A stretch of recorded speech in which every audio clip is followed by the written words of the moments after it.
Hello, welcome to Diamond Bridges from Studio 1B in New York City. I'm your host, Irene Diamond. Now is the time for people of all generations to wake up to their true sense of purpose, to embrace their freedom, and to build bridges between our disjointed collective. Join me today as I feature two guests, both on the cusp of their respective generations, contrasting their stories and talents. Have you ever encountered that moment in life when you ask, is this it? The concept of midlife crisis has triggered those feelings for most adults at some point for decades. But with the evolution of self-care, going inward, and coming to grips with life passages and the ability to change, we the people collectively are on our way to resolving the crisis part of midlife. The guests with me today are trusted leaders in overcoming personal fears and losses. Both of them have coping skills with which they use to impart hope, understanding of ourselves, and mindfulness. Please welcome Jessica Gershman and Rhonda Greif. Hey, Irene, thanks so much for having me. Hi, Irene. So happy to be here. Thank you. I'm thrilled to host the two of you together. Thank you for joining me to shed light on this pivotal topic. Jessica, you're 41. You married when you were 22, which means you've been married for most of your adult life. You have 4 children. How did you coin the name for your business, the Zen Mommy? That's kind of funny, right? Because Zen is like the last place you find yourself when you have 4 children and you're an entrepreneur and you're trying to run a business, and I have a yoga studio and all of the things. And the Zen Mommy is kind of like aspirational. I would like to find more of my Zen in more of my days and more parts of my life. And then the podcast Zen-ish is just the reality of being, Zen sometimes and not all the time, of just having a human experience. Right, reality. Yes. I like that, Zen-ish. So Rhonda, your husband passed away. Yes. I'm sorry to hear that. I After appreciate how it. many years of marriage? So we were just getting to celebrate our 30th wedding anniversary. Wow. Yeah, So everything changed for you, but not just the obvious. correct. They say that, one big life change is enough for somebody. In my case, as it turned out that when my husband passed, so he was 60, just after his 60th birthday, we had been living in a home. I was going on to being an empty nester. And I really didn't see myself as a homeowner, especially since my husband passed and my last child was going to be, leaving the nest. So I actually did sell my home. I was very fortunate, moved into a townhome. And if that wasn't enough, a couple months later, I had been working in corporate America for over 25 years. I did get notified that I would be, let go. But I was very fortunate that I had a very good severance package, and thank God financially I was okay. And so this was 3 kind of major life changes that, usually people go through one at a time. I went through them in about 6-month period. Hmm. Um, Wow. And now your children were adults by then? yes, so my youngest was actually graduating high school. So that was a rough finish to the senior year of high school. But thank God, finished. My other two were out of the house. Actually, both sort of on the cusp of getting married as well, but living on their own. Wow. Yeah. So That I had a is lot of life change. places. Yeah. All of that at once. Home, Yes. job, children out of the house, Hmm. and no husband after 30 Correct. years. Yeah. Not in any particular order. I mean, all of those things are just gigantic. Right. Wow. So, Jessica, you've said your children's successes are not yours to claim. Was that a realization or a tipping point for you in your own development? Yeah, I've had a lot of really wise teachers along the way. I've been blessed with just interest in self-discovery and introspection. And I could have been a therapist. I could have been a teacher. I can't remember now, but, really looked at me and said, your kids' lives are their lives and your life is yours. And the reality for me is, while I want to be the bumpers in the bowling lane of my children's lives, I am not the lane. It is their lane. And their lane continues far beyond me. And even when they're young, I mean, it's our job and um, desire to keep them safe and to guide them and teach them and ultimately allow them to fail on their own. So I think that was a big moment for me. I grew up in a generation where, despite how I grew up with my parents, there was a helicopter parenting kind of mentality. We want to protect our children from all pain, all misfortune, and anything that could happen. We want to protect our children, and that didn't happen to me when I grew up.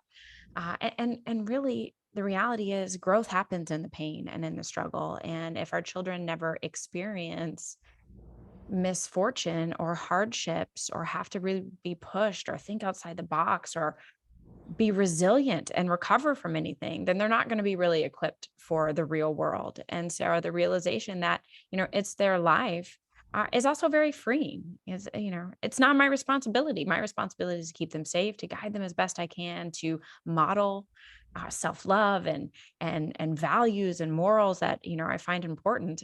But ultimately, it's on them. Mm-hmm. Mm-hmm. And would you say at that point too that your own development took off?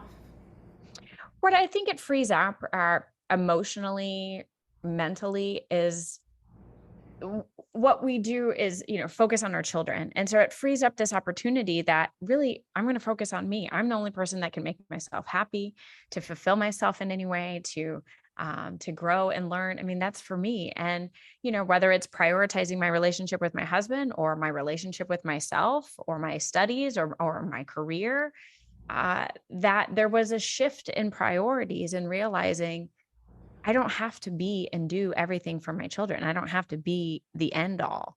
They can find that for themselves. And if I, like a lot of women in my generation that I talk to, that I interview on my podcast, are, exhausted and they do everything for the kids, and then they're left, in this situation. I like to call it middle age, rather than, midlife. I don't know. But they find themselves in this situation and they're just miserable, but they've never really spent any time or energy or focus on satisfying themselves. It's always been the output Well, of I energy. think I think that's the operative word there. I think sometimes mothers are afraid to think of themselves for they don't want to be labeled selfish. Right. That's society, right? That's what we grew up with. And Yeah. the martyr is still ingrained in our head. Many of us were raised by them. Some of us are them. But anything short of giving all of yourself to others is seen as selfish. And that's the reframe. That's what we have to do as women, as a collective, as we teach our own daughters, our own children, how important self-care is, and valuing yourself. Yes, yes. Now, Rhonda, it didn't even occur to you previously to your life change that maybe you would be doing something different. That is correct. I always knew that corporate America would end at some point. My kids always asked me, especially as they were getting out of the house and maybe I could have been a little more adventurous, Mom, what would you want to do? And I said, you know what? I never really thought about it. I had some, some likes and some hobbies that maybe could have been turned into making money, but nothing that I could pinpoint. And then that freeing up of, actually being let go and being able to have some good time to think about what I wanted to do, that I'm so thrilled that I'm, now under this whole, speaking to also to lots of women, and a lot of what you just said resonated about women find their own things and their own passions, because they Right. are sort of So now consumed. you're doing some health coaching. Correct. What is the name of your business? So it's actually called Get Healthy with Rhonda. I am a coach for a healthy eating program. But what I like about it is the focus on overall wellness, healthy habits, wellness, just wanting to make all aspects of your life better, including, like you said, the self-care, but also looking at all of the habits of sleep and eating and movement and surroundings, in order to be the best you, but also to be the best you for your family, for your friends, for the others in your life. Because yes, many people are burnt out, and they're just not giving, good energy to the people in their lives. Let's take this to the dining room. Most of us deny having a midlife crisis, but do we really understand the concept? Or has it just become an outdated term and a thing of the past? Rhonda, now as a life coach, your second act, as you call it, part of your mantra is to live your best life and to level up. Based on the people you've helped so far, would you say the midlife marker has changed? Um, I think you don't really hear the word midlife crisis anymore, except maybe, just people making fun of the old stereotype. But I think the focus now, and I think more midlife, is definitely, the empty nester, for sure, when that, if that's a part of your life.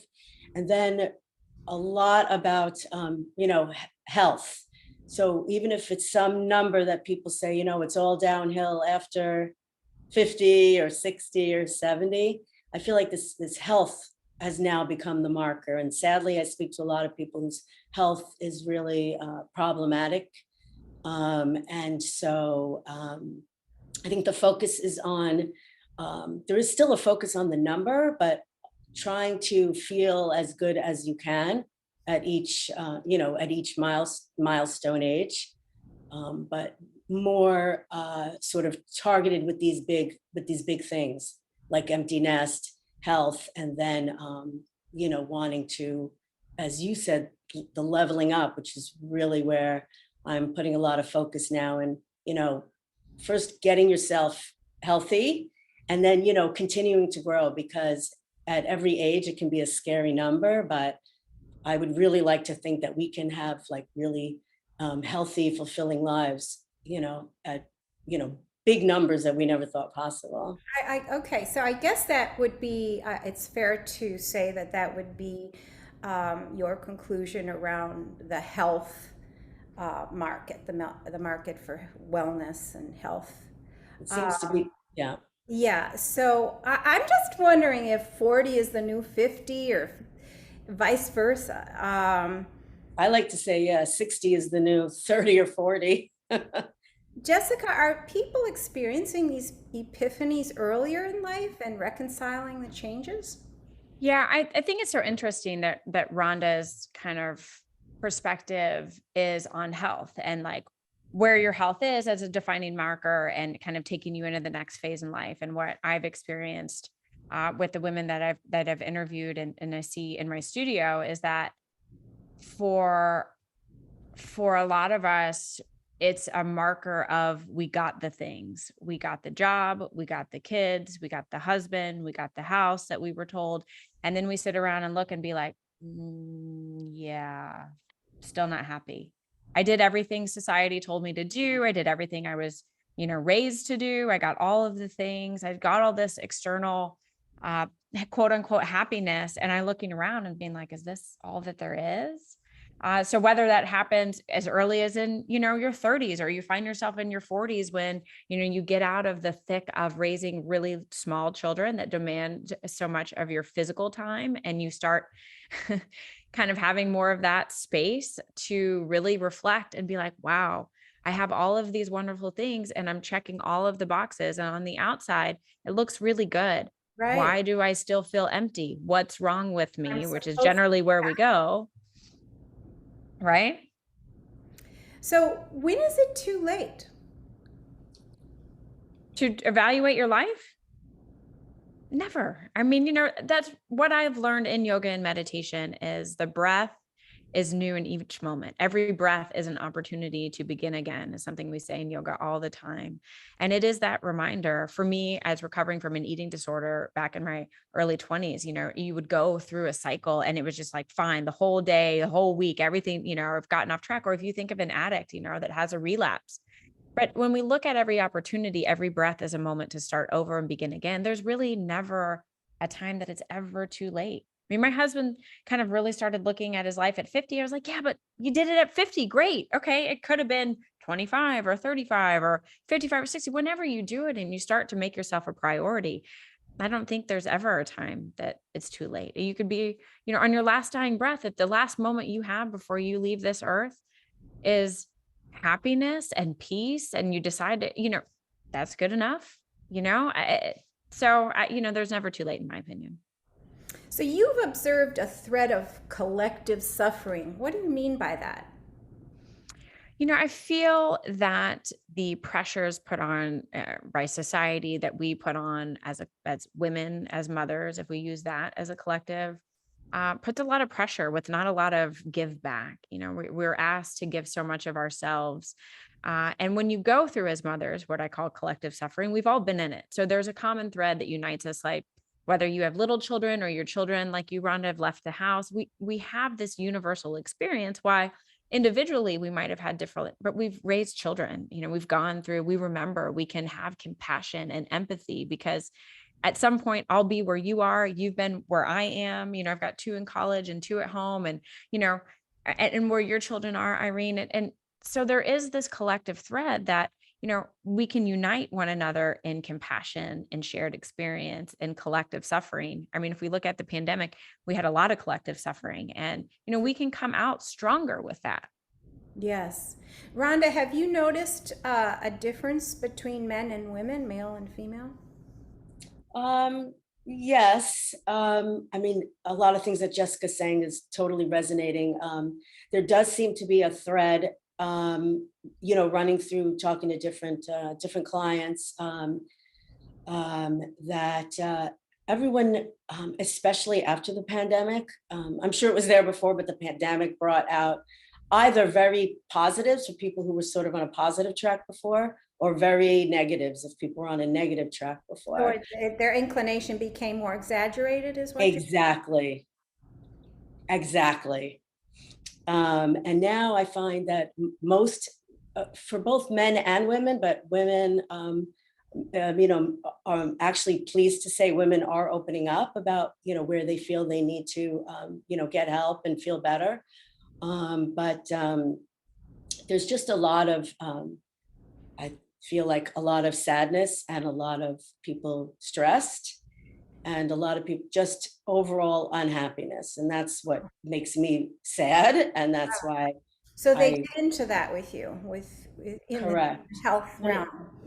Yeah. And it's such a bigger picture. It's not just one thing. It's, maybe we start with one thing and then you drill down, you find out that there's just so many, so many things pulling people down.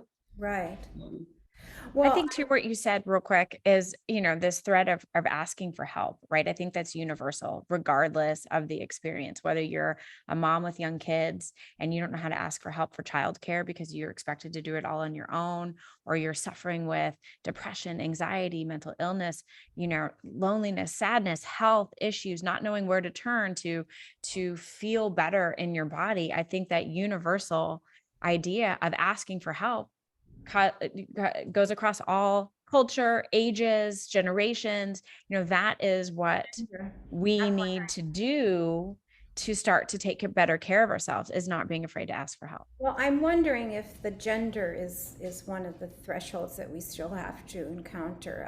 I'm just because it seems to me that women do take better care of themselves, and I'm wondering if men need to learn how to take better care. I think we could all do a much better job. It might just be packaged a little differently. Men's priorities different maybe than women's if we were to just look at gender. But I think we all could do a better, whether it's mental health, whether it's self-care, whether it's, eating, physical health, movement, meditation, mindfulness, those kind of things. I think I mean, again, with the compared to the corporate world too. I mean, women in the corporate world, especially, I think, they believe they can do anything. They roll up their sleeves. They want to go ahead. They're doers, and I think men are like that too. They don't really think about how they're feeling. I think the masculine part of our being is just to do and to forge ahead. It actually is the doing part of our being. The women is the softness. If we look at the masculine feminine dynamic, and the sun is the energy, the doer, the masculine, the women is the moon side, the feminine, the soft, the stillness. We have both inside of us. Yeah. It's hard to access. Yes. But we do. I think males have feminine sexuality and vice versa. Yeah. Yeah, it's just energy. So Jessica, how do we slow down and do that inner work? Right. That's the question. Stillness is scary. We are really comfortable in the doing. We're really comfortable in the going. I remember growing up having just this vision, my mother of a single parent, of 3 kids, and she just put her head down and just ran through. It was like, okay, I'm just getting through. But we are not good as a collective, as a community of slowing down and being still. How do we do that? It's just practice. It's really taking the time. You'll never have time. Like someone says, there's never going to be a Saturday that's just going to wake up on your calendar and you're going to wake up and be like, oh my goodness, I have a Saturday and it's amazing. I don't have anything planned. That's so crazy. What are we going to do today? No, that takes time and effort. Like, especially as we get into the holidays and the busyness, you are not going to have a free moment unless you carve it out. The same thing happens for stillness. If you start to prioritize mental health, stillness, always having a teacher is great. Always having someone to lean on, whether it's a therapist or a coach or a guide or someone that you can connect with. For me personally, I just get still in the morning. I do it in the morning when I wake up, and I do it before I go to bed. And it's just getting in the habits like you talked about, Rhonda. It's getting these healthy habits and prioritizing. And we have to shift our focus. Someone told me a couple of years ago, I need to prioritize rest. And that was profound to me. I was like, wait, that's not being lazy. If I prioritize rest. And it really was an entirely different shift in perspective. I really had to change what I valued because I was a doer. I valued getting things done, and I can handle it. I can manage all of my children's schedules and have our business and start, our podcast and work out and still, look and feel great. And I can do it all. And prioritizing rest was a big shift in, its perspective. Yeah. I think there's an element of deprivation, not in a negative way, but similar to foods, at night when you get a little hungry and you think, no, I'm not going to have both. I'll have one. And I think it's the same with rest and sitting still versus putting the television on or, listening to. How many people eat, right, with their phones in front of them? And Yes. you probably talk about this as a health coach, Rhonda, with mindful eating and intuitive eating. We can't even connect to our hunger cues if we're watching TV and Netflix or we're on our phone. And, a lot of that is just getting still. So yeah. Jessica, when you gave birth to your first daughter, you were pretty young. You still struggling with your own perfectionism. And then you realize what you hadn't been able to do for yourself, you were going to have to do for your daughter. How did that turn out?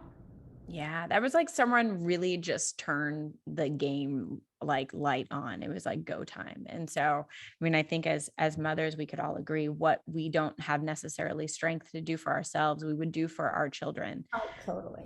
Yeah, I mean, that's the mother bear instinct in us. And I knew that in order to raise a strong, confident, resilient, humble, kind young woman, I now have two, I had to model that myself, right? I couldn't just talk about it. I really had to believe those things in myself if I wanted my daughter to not go through what I went through with body dysmorphia and the things, I had to really model that, and I couldn't fake it. You can't, your kids No. know, I if your think kids are brutally honest. Oh, yeah. the best way to teach, don't you? Right. Especially with children.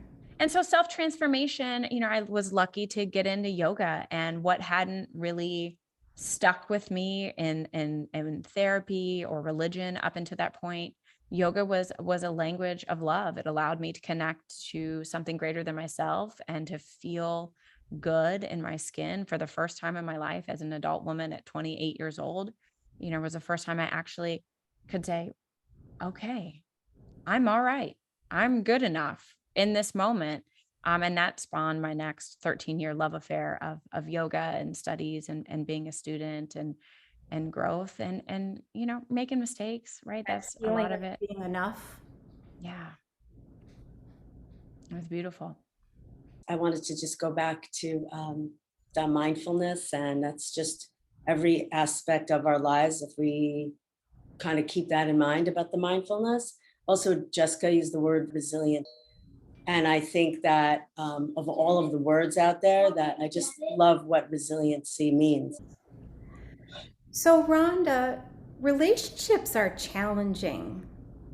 You met a mutual friend of your previous husband and yours, and the two of you are in a relationship now. Would you say this has been something that you've earned? Interesting that you phrase it like that.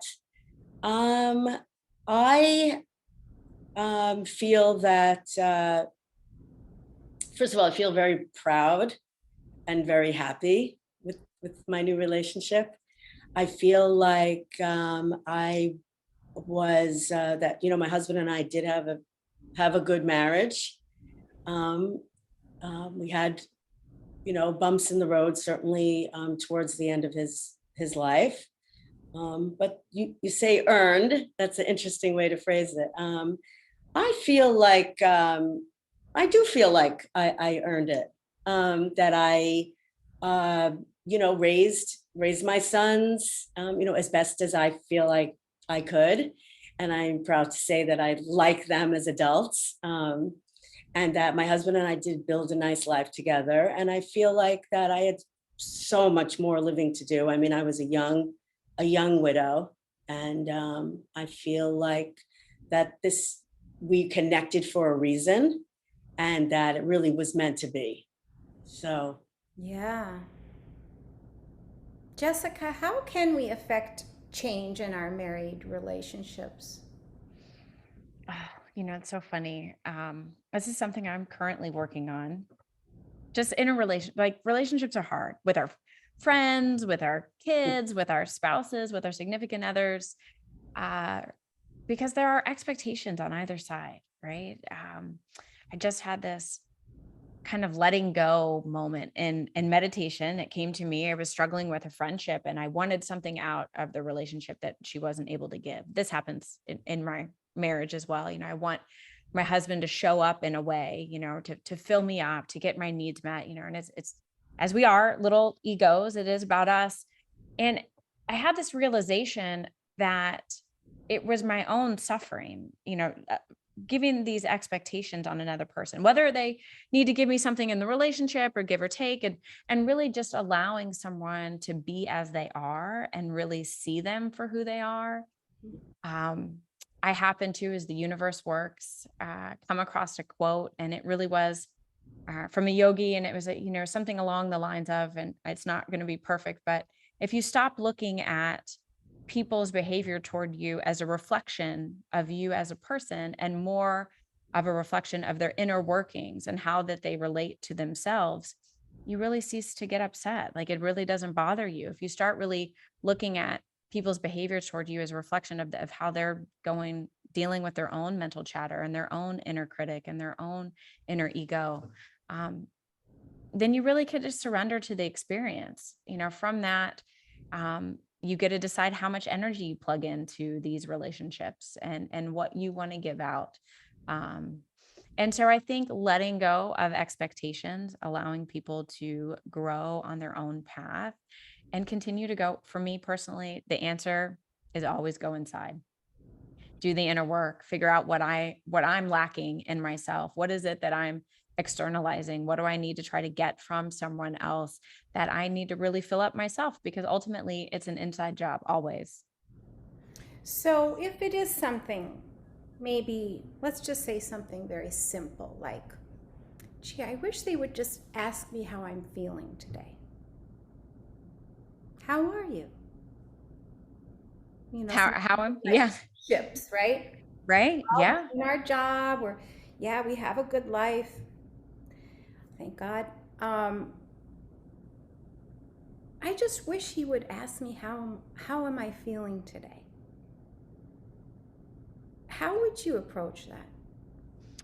Um, Usually I would probably get quiet and be kind of resentful and just sit and be like, God, he would only ask me how I was feeling today. But the reality is we can also ask for what we want and what we need.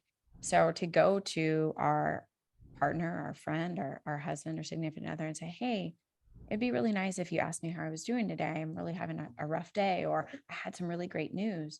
And then give them the space to do exactly that. Ask for what you want, let them show up and be like, okay, when they say, how was your day today? Instead of being like, well, he did exactly what I told him to do, right? There's all this inner chatter that we like to do. Okay, so let's flush this out a little bit. Say they walk in, you're already there. Then what? You're just silent. You kind of wait for them to pop the question, or Yeah. And if they don't, be like, hey, I had a really exciting day. Can you ask me how my day's going? I'd love to share it with you, and make sure that you get their attention. Is this a good time? You can also say, is this a good time? I'd love to share my day. They don't really have to ask you. You really just want someone to listen to you at the end of the day, right? We really maybe just they want, do listen, and maybe the conversation is great, but just that fundamental question: how are you? Just like you would when you were seeing your best friend, right? yeah. Meeting. I mean, I think it's different expectations, right? Men's inner workings of their brain is a lot different than us as women. And it seems second nature for us to, we would do that always with our friend, Irene, how are you doing? I haven't seen you in I'm 4 months. sure. I would beg to differ. I think that it could Yeah. be a female that doesn't ask her male.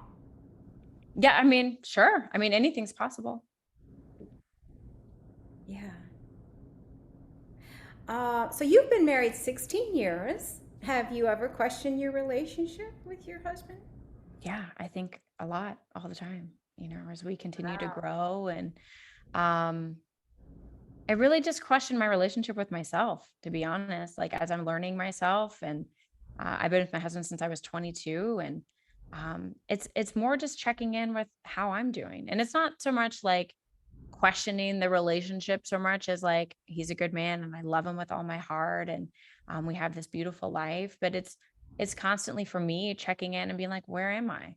What am I doing? How do I feel? What's Being a fresh commitment, you mean? Like once you figure that out, or? I think it's just really, to me, it's understanding the relationship with myself as that continues to grow and evolve. Really, um, there's not ever in our relationship, there hasn't been like an infidelity, and there's not any, major um things that happen. I think, Mhm. yeah, or any, but it's just constantly kind of, I guess just checking in with myself. I continue to change all the time. I mean, year after year, I look back and reflect. I mean, journaling is great for that if you're into that kind of thing. And check in with myself. And it's not so much like, do I want to stay in this relationship or not? It's like, how am I feeling in the right relationship? What things have changed for me? What is different? How can I show up differently in this relationship? What is it that, I might need What do I need to satisfy in myself? It's always ever changing, I guess, is the answer. What do you think is the secret to successful love and sex life in a committed relationship? Do you want to take it, Rhonda? Um, You've got 30 years on me, so. well, the biggest thing is, the communication piece. And I certainly wish that I was more introspective and, asking more questions of myself at a younger age. I think when you're having the kids and, just kind of on that treadmill of life, all good, but not really taking time to assess. I think that is like so hugely important. And depending on your spouse, whether they are open or introspective, your job might be a little tougher, but I think you really have to work at that to sort of set that as sort of a baseline for the relationship. The other huge thing is, I think, always looking to grow and change and basically, it's cliche, but keep that spark and the spice. And you have to introduce new things and keep things fresh. And you kind of forget about it in the moment when you're in it, but you really have to keep your mind and eyes open to keep injecting new stuff, because it's very easy just to fall into a rut, which is really not a good thing. Yeah, I mean, I agree. It's again, it's checking back in. I love what you said, and communication, and it's effort, just like anything else. It's priorities, and you can set out time at the end of the day to connect with your spouse. We've got some practices that we worked with a relationship coaches out in San Francisco. They're touching practice, emotional check-in practices. Some ways that we can connect physically and emotionally, and it takes effort. It's really easy to just hit Netflix and be like, yeah, ooh, that was a day, we made it through. And Right. we'll do it again tomorrow. But again, it's effort, and like you said, Rhonda, it's checking in and introspection and communication and all of those buzzwords that we hear. Mm. And as long as they're meaningful, because some people, we think that we're having meaningful dialogue, but we're really not getting to sort of the heart of the matter. So that's to make Yeah, we're sure. good at Yeah. the check-in, right? Let's check in on the kids, check in on our jobs, check in on, and it's like, oh, good, we're up to date. That's, but there's not a lot of depth there, a lot of Correct. intimacy. Yeah. Jessica Gershman calls herself a recovering perfectionist. She is a role model for personal change and believes that proper self-care means to slow down, enjoy life, and achieve more. Jessica, please take the stage and guide us in our self-care meditation. Wonderful. Thanks, Irene. Thank you again, Rhonda, for this beautiful conversation. For all of you that are tuning in, find any comfortable seated posture or lying down. So as long as you can hear my voice, you can stay with us. So finding your hips supported, maybe the feet are on the ground or you're sitting cross-legged, and either lower the eyelids or close the eyes. So as we settle into your practice, remember, meditation is not about stopping the thoughts. That's impossible. We have about 80,000 thoughts that run through our mind every day. But it's like a muscle of awareness that we can continue to bring our mind back into focus in the present moment. Just start to notice your body breathing, feeling the sensation of being breathed. This beautiful energy that flows freely in and out, this energetic exchange. It is free and accessible to all. And the tool that I use in my meditation practice to remind myself to come back to the present.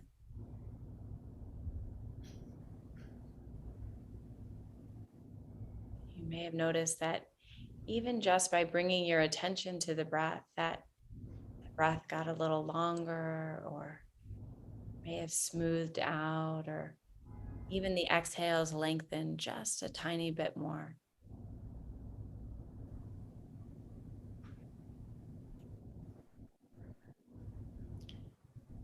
Invite your awareness to take a scan of your physical body. Allow the scalp to relax, allowing the space around the base of the skull to soften, smoothing out the forehead, allowing the eyebrows to settle, draping relaxation over the eyelids and the muscles deep in the eyes, softening our gaze behind closed eyelids. Relax there. Feeling relaxation come over the cheeks, nose, and nostrils. Feeling the ears relax and the inner ears relax. Allow the lips, teeth, jaw to soften. And maybe just for today, unhinge the jaw, let the tongue rest in the mouth.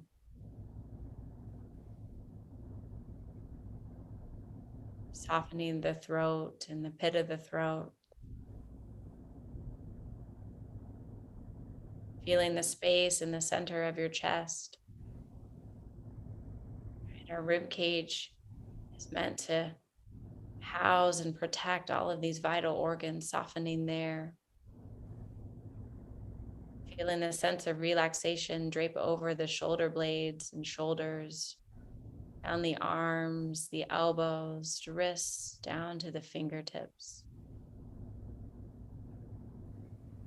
Feeling even the pads of the fingers relax. Softening the muscles of the abdomen now. The pelvis, hips, and buttocks.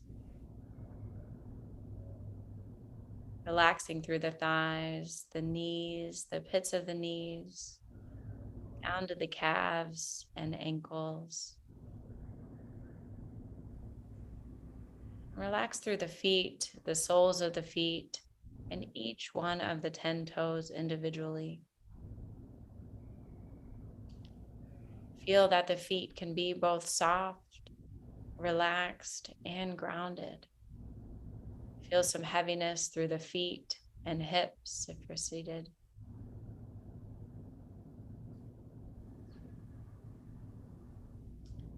And then just gently bring your awareness back to the breath. I love layering on a very simple mantra that just gives our minds focus, something to rest on. So on your next inhale, simply repeat mentally to yourself, I am breathing in. And on the exhale, I am breathing out. A beautiful, simple acknowledgement of the breath. I am breathing in. I am breathing out. Just continuing on with that mantra, repeating it with each and every inhalation and exhalation.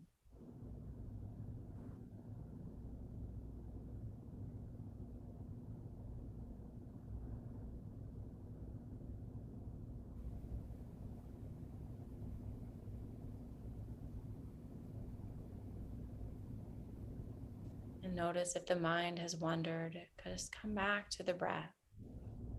Come back to the simple mantra. Maybe you drop a few words and it simply becomes in and out.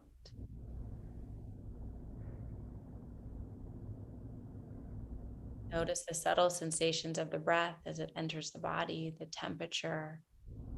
Does the breath feel cooler as it enters and warmed as it leaves the body? In and out. In and out. I'll leave you for a few moments in stillness and Just acknowledging when the mind wanders, come back to that simple mantra, come back to the breath.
And on the next in-breath, take a deep, full inhalation. Open mouth, sigh it out, release energy. And before you open the eyes, just imagine something that you're grateful for in this moment. I'm grateful for you, Irene and Rhonda, for sharing this space and this opportunity to connect. Inviting stillness. And when you're ready, just gently open the eyes.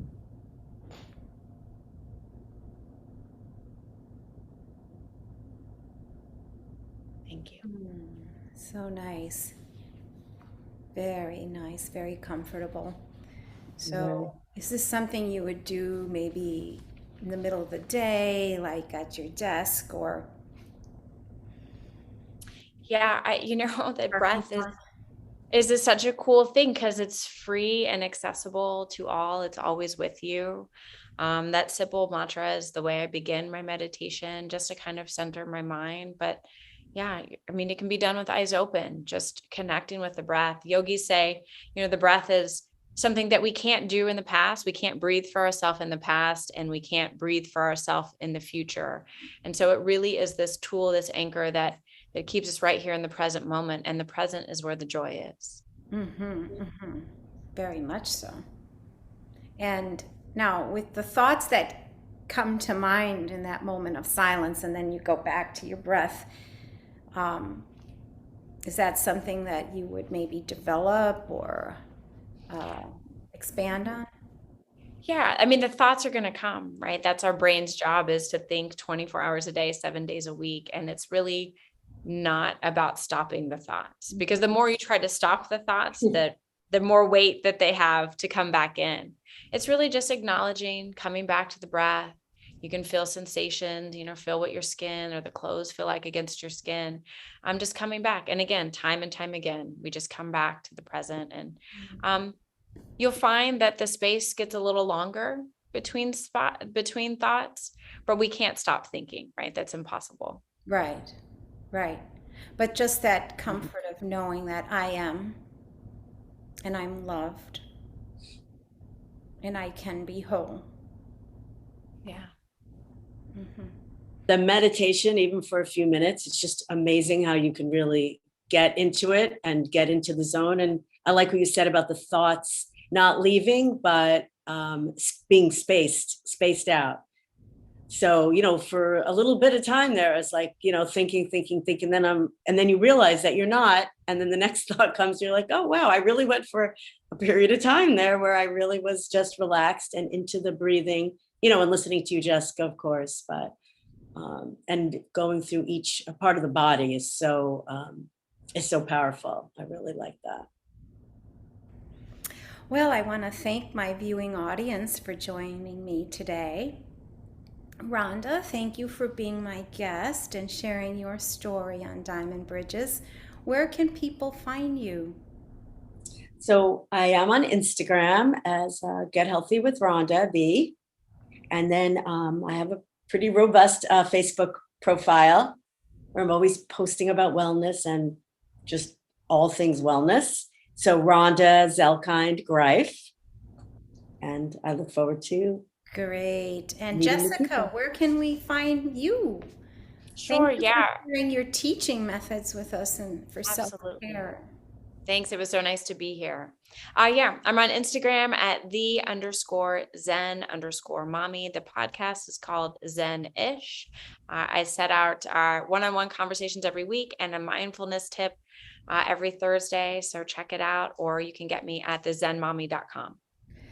Well, I hope we've answered some of your questions today. I'm wondering, with the proper self-care and mindfulness toward our significant others, whether the concept of midlife crisis is still a thing. See you next time on Diamond Bridges. Tune in to our monthly episodes. Turn into our alerts to find a new episode of Diamond Bridges on the first Monday of every month. Listen and watch Jen Stone's the highlights of our show episodes. Follow us on Instagram, Diamond Bridges Show.